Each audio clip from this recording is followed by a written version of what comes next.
परिवेष्टितं ध्यायन् स्तवन् पठन् नाम यः सूर्यकवचं सदा।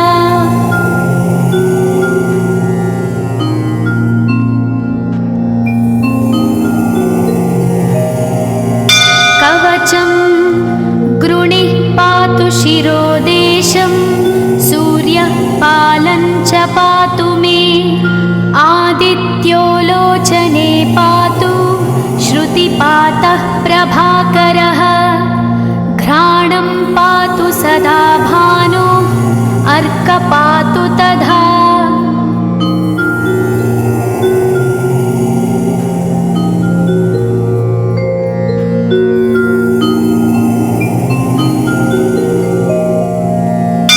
जिह्वं पातु जगन्नाथः कण्ठं पातु विभावसु स्कन्धौ ग्रहपतिः पातु भुजौ पातु प्रभाकरः अहस्करः पातु हस्तौ हृदयं पातु भानुमान्।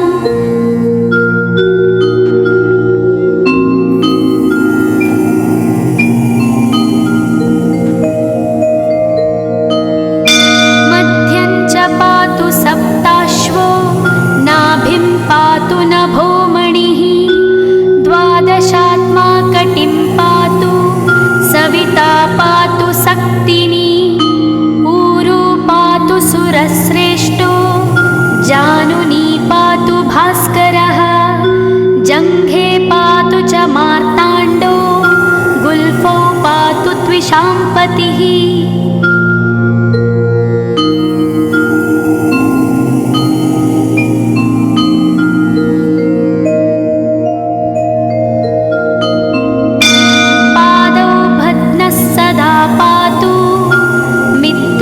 सकलं वपुः वेदत्रयात्मकस्वामिन् नारायण जगत्पते आयतयामं तं कञ्ची द्वेदरूपः प्रभाकरः स्तोत्रेणानेन संतुष्टो बालखिल्यादिभिर्वृतः।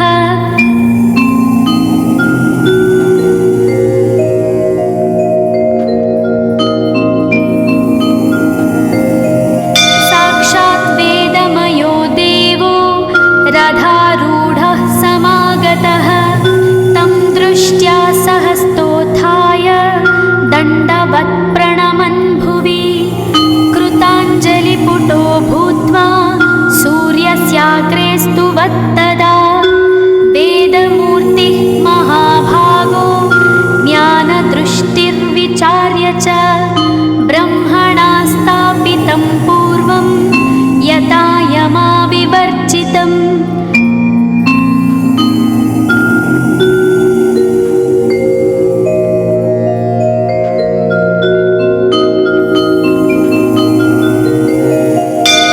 सत्त्वप्रधानं शुक्लाख्यं वेदरूपमनामयं शब्दब्रह्ममयं वेदं सत्कर्म ब्रह्मवाचकम् मुनिमध्यापयामास प्रथमं सविता स्वयं तेन प्रथमदत्तेन वेदेन परमेश्वरः यज्ञवल्क्यो मुनिश्रेष्ठः कृतकृत्यो भवत्तदा।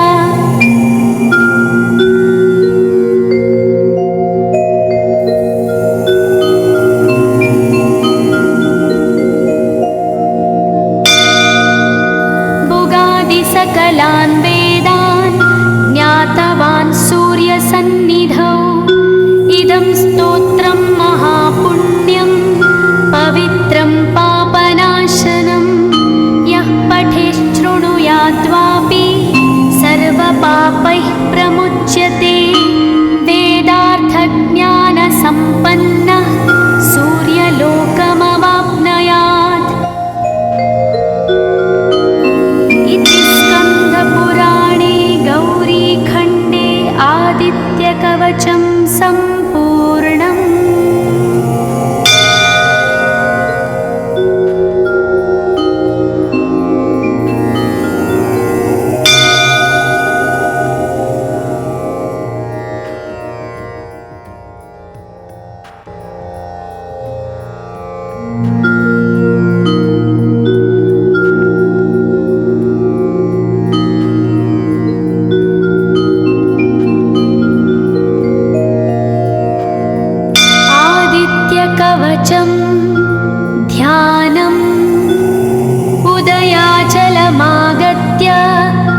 परिवृतं देवसुरैः सदा वन्द्यं ग्रहैश्च परिवेष्टितं ध्यायन् स्तवन् पठन् नाम यः सूर्यकवचं सदा।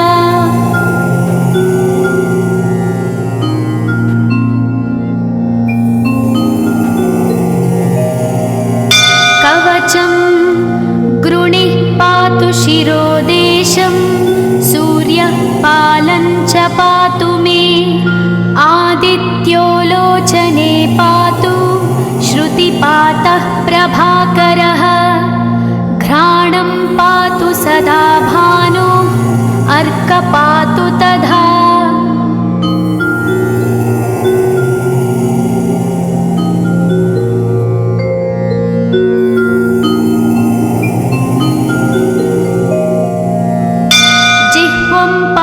जगन्नाथः कण्ठं पातु विभावसु स्कन्धौ ग्रहपतिः पातु भुजौ पातु प्रभाकरः अहस्करः पातु हस्तौ हृदयं पातु भानुमान्।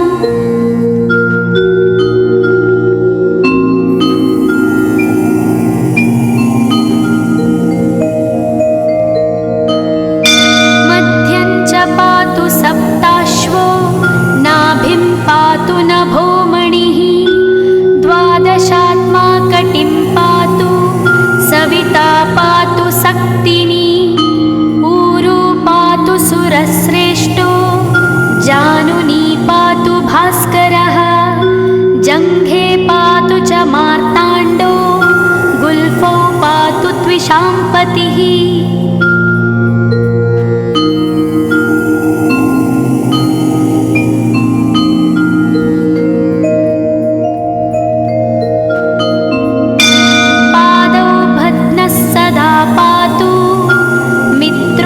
सकलं वपुः वेदत्रयात्मकस्वामिन् नारायण जगत्पते आयतयामं तं कञ्ची द्वेदरूपः प्रभाकरः स्तोत्रेणानेन सन्तुष्टो बालखिल्यादिभिर्वृतः।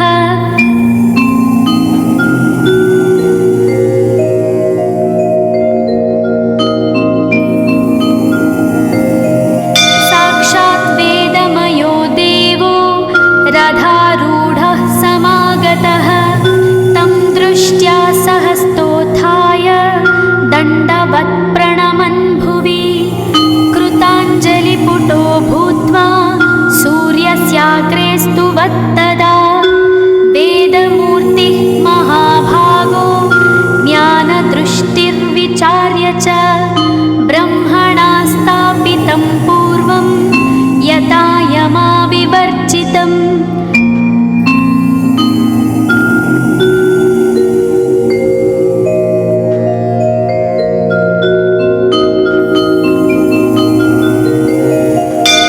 सत्त्वप्रधानं शुक्लाख्यं वेदरूपमनामयं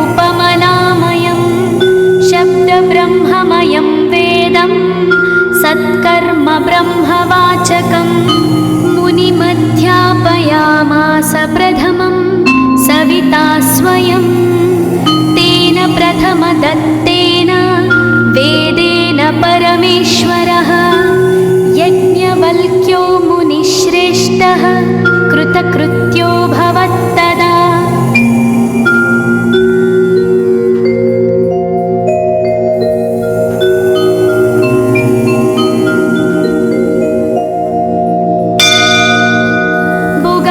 सकलान् वेदान् ज्ञातवान् सूर्यसन्निधौ इदं स्तोत्रं महापुण्यं पवित्रं पापनाशनं यः पठेच्छृणुयाद्वापि सर्वपापैः प्रमुच्यते वेदार्थज्ञानसम्पन्नः सूर्यलोकमवाप्नुयात्। पुराणे गौरीखण्डे आदित्यकवचं सम्पूर्णम्।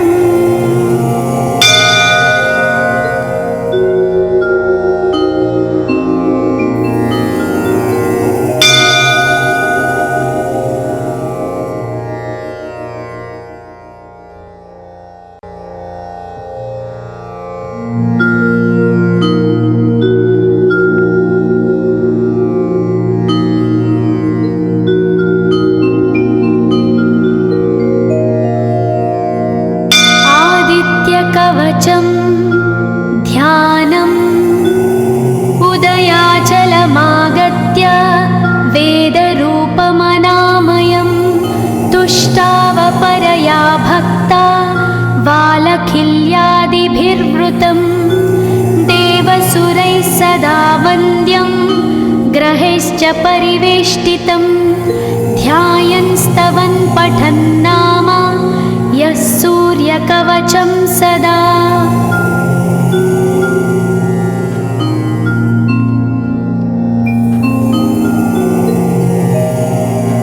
कवचं गृणिः पातु शिरोदेशं सूर्यः पालं च पातु मे आदित्यो लोचने पातु श्रुतिपातः प्रभाकरः घ्राणं पातु सदा भानो अर्क पातु तथा।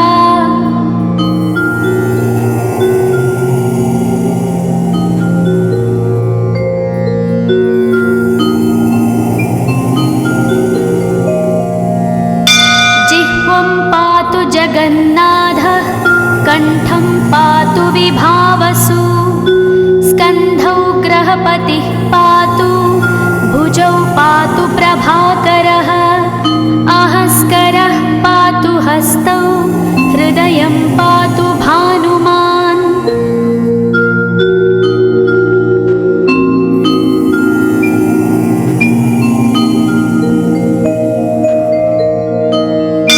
मध्यं च पातु सप्ताश्वो नाभिं पातु नभोमणिः द्वादशात्मा कटिं पातु सविता पातु सक्तिनी ऊरू पातु सुरश्रेष्ठो जानुनी पातु भास्करः जङ्घे पातु च मार्ताण्डो गुल्फौ पातु त्विषाम्पतिः।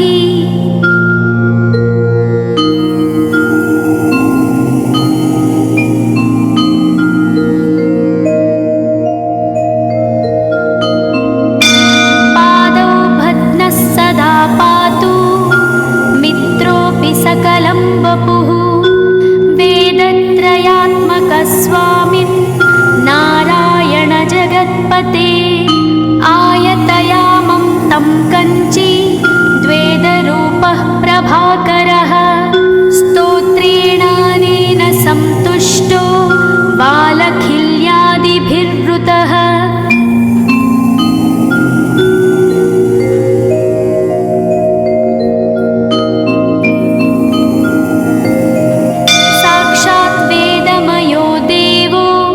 रथारूढः समागतः तं दृष्ट्या सहस्तोत्थाय दण्डवत् प्रणमन् भुवि कृताञ्जलिपुटो भूत्वा सूर्यस्याग्रे स्तुवत्तदा वेदमूर्तिः महाभागो ज्ञानदृष्टिर्विचार्य च ब्रह्मणा स्थापितं पूर्वं यथा यमाविवर्जितम्।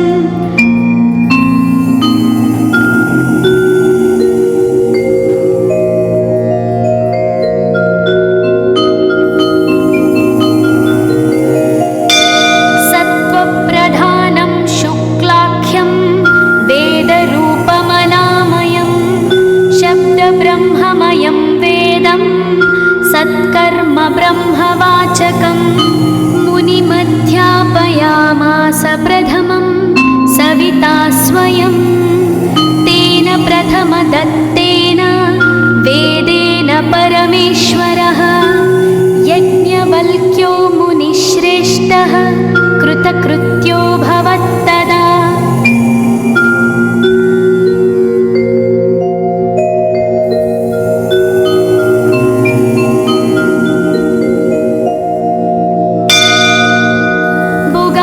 सकलान् वेदान् ज्ञातवान् सूर्यसन्निधौ इदं स्तोत्रं महापुण्यं पवित्रं पापनाशनं यः पठेत् शृणुयात्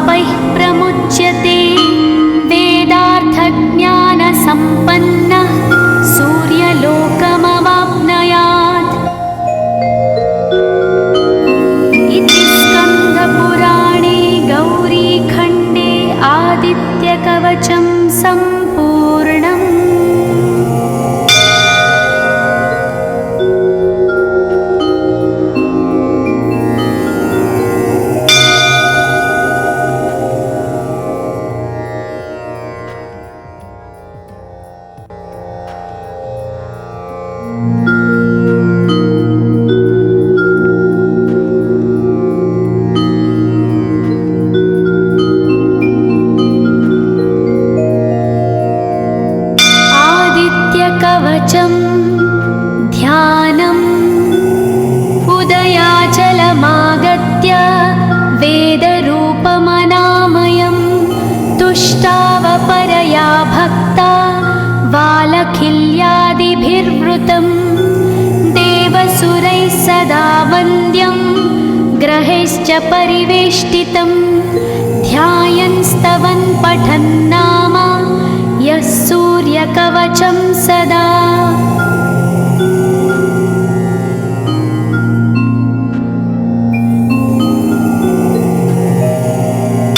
कवचं गृणिः पातु शिरोदेशं सूर्यः पालं च पातु मे आदित्यो लोचने पातु श्रुतिपातः प्रभाकरः घ्राणं पातु सदा भानु अर्क पातु तथा।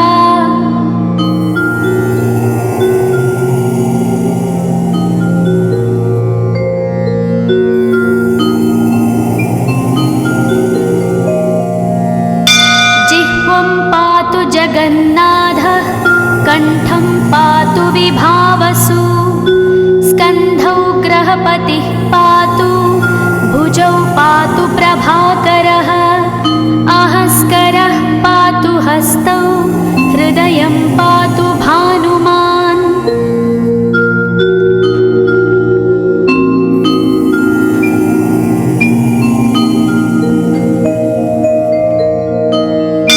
मध्यं च पातु सप्ताश्वो नाभिं पातु नभोमणिः द्वादशात्मा कटिं पातु सविता पातु सक्तिनी ऊरू पातु सुरश्रेष्ठो जानुनी पातु भास्करः जङ्घे पातु च मार्ताण्डो गुल्फौ पातु त्विषाम्पतिः।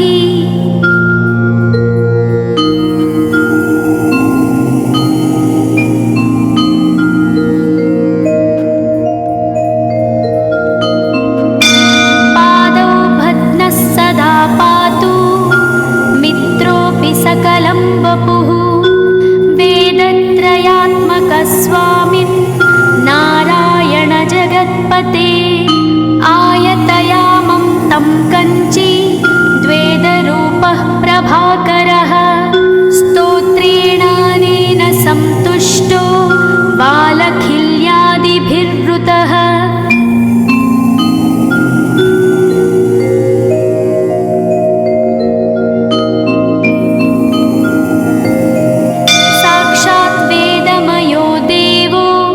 रथारूढः समागतः तं दृष्ट्या सहस्तोत्थाय दण्डवत् प्रणमन् भुवि कृताञ्जलिपुटो भूत्वा सूर्यस्याग्रे स्तुवत्तदा वेदमूर्तिः महाभागो ज्ञानदृष्टिर्विचार्य च ब्रह्मणा स्थापितं पूर्वं यथा यमाविवर्जितम्।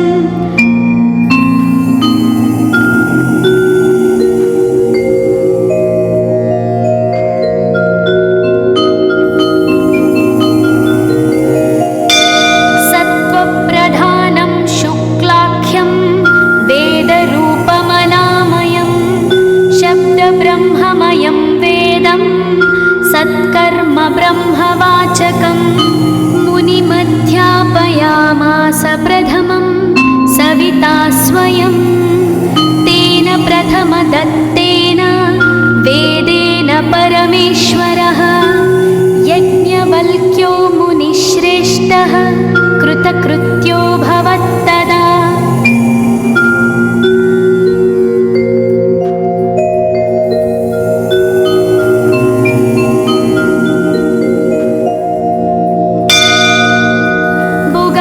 सकलान् वेदान् ज्ञातवान् सूर्यसन्निधौ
सदा वन्द्यं ग्रहैश्च परिवेष्टितं ध्यायन्स्तवन् पठन्नाम यः सूर्यकवचं सदा।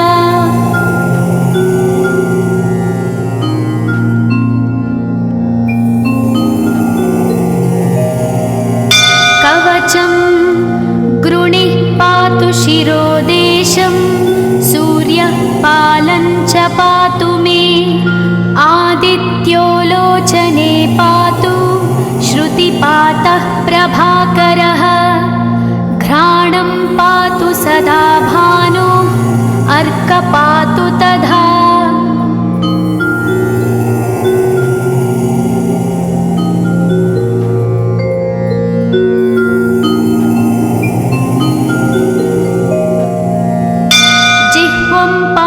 जगन्नाथः कण्ठं पातु विभावसु स्कन्धौ ग्रहपतिः पातु भुजौ पातु प्रभाकरः अहस्करः पातु हस्तौ हृदयं पातु भानुमान्।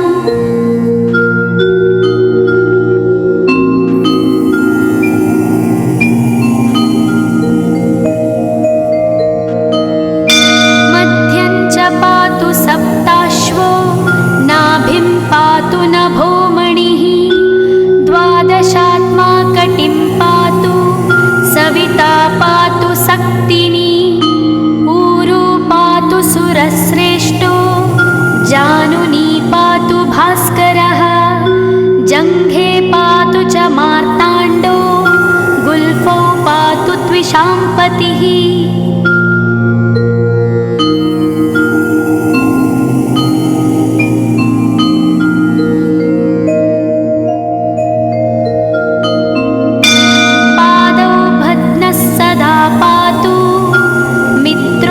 सकलं वपुः वेदत्रयात्मकस्वामिन् नारायण जगत्पते आयतयामं तं कञ्ची द्वेदरूपः प्रभाकरः स्तोत्रेणानेन सन्तुष्टो बालखिल्यादिभिर्वृतः।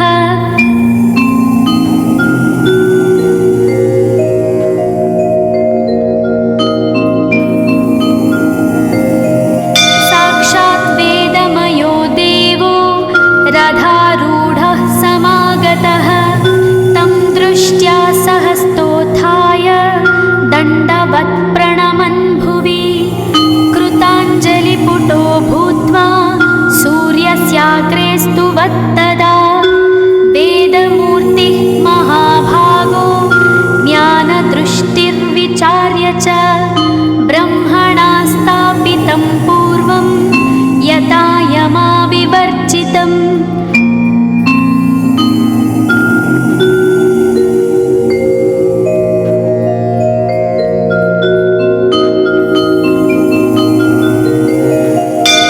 सत्त्वप्रधानं शुक्लाख्यं वेदरूपमनामयं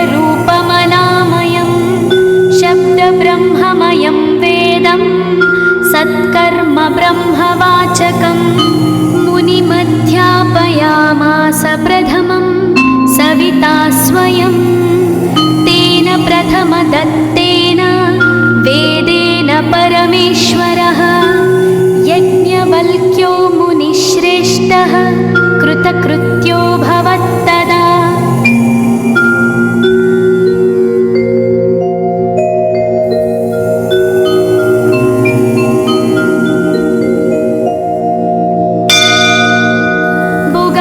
सकलान् वेदान् ज्ञातवान् सूर्यसन्निधौ इदं स्तोत्रं महापुण्यं पवित्रं पापनाशनं यः पठेच्छृणुयाद्वापि सर्वपापैः प्रमुच्यते वेदार्थज्ञानसम्पन्नः सूर्यलोकमवाप्नुयात्। पुराणे गौरीखण्डे आदित्यकवचं सम्पूर्णम्।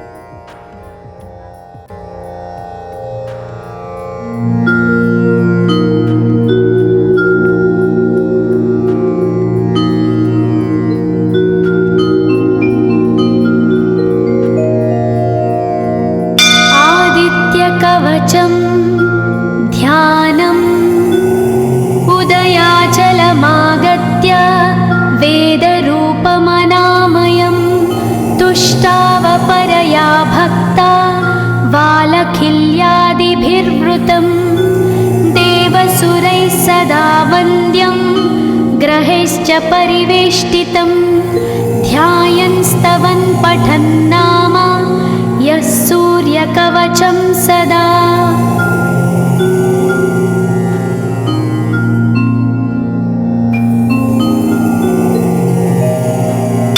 कवचं गृणिः पातु शिरोदेशं सूर्यः पालं च पातु मे आदित्यो लोचने पातु श्रुतिपातः प्रभाकरः घ्राणं पातु सदा भानो अर्क पातु तथा।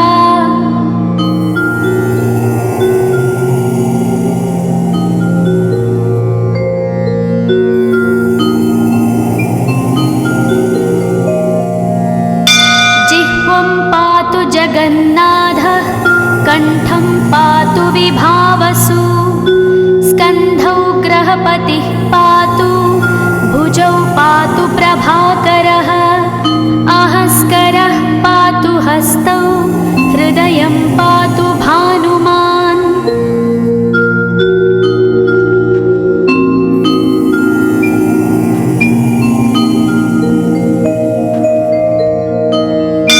मध्यं च पातु सप्ताश्वो नाभिं पातु नभोमणिः द्वादशात्मा कटिं पातु सविता पातु सक्तिनी ऊरू पातु सुरश्रेष्ठो जानुनी पातु भास्करः जङ्घे पातु च मार्ताण्डो गुल्फौ पातु त्विषाम्पतिः।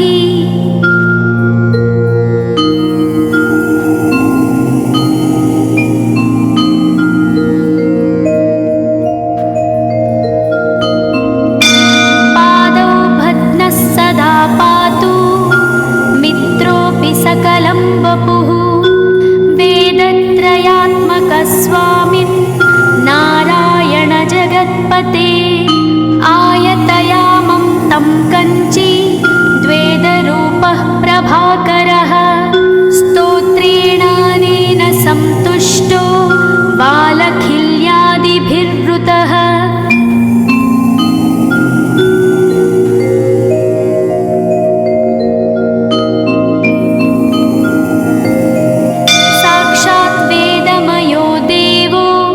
रथारूढः समागतः तं दृष्ट्या सहस्तोत्थाय दण्डवत् प्रणमन् भुवि कृताञ्जलिपुटो भूत्वा सूर्यस्याग्रे स्तुवत्तदा वेदमूर्तिः महाभागो ज्ञानदृष्टिर्विचार्य च ब्रह्मणा स्थापितं पूर्वं यथा यमाविवर्जितम्।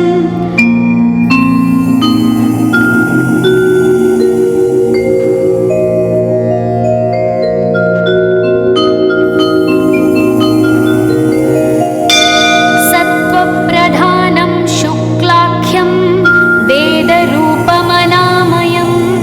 शब्दब्रह्ममयं वेदं सत्कर्म ब्रह्मवाचकं मुनिमध्यापयामास प्रथमं सविता स्वयं तेन प्रथमदत्तेन वेदेन परमेश्वरः यज्ञवल्क्यो मुनिश्रेष्ठः कृतकृत्यो भवत्तदा।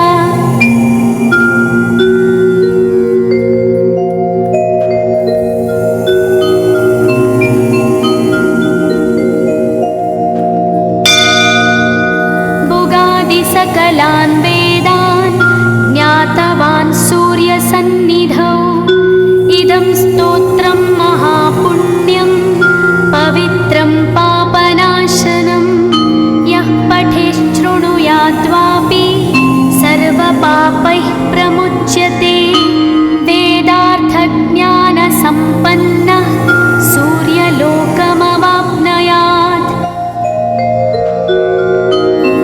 इति स्कन्दपुराणे गौरीखण्डे आदित्यकवचं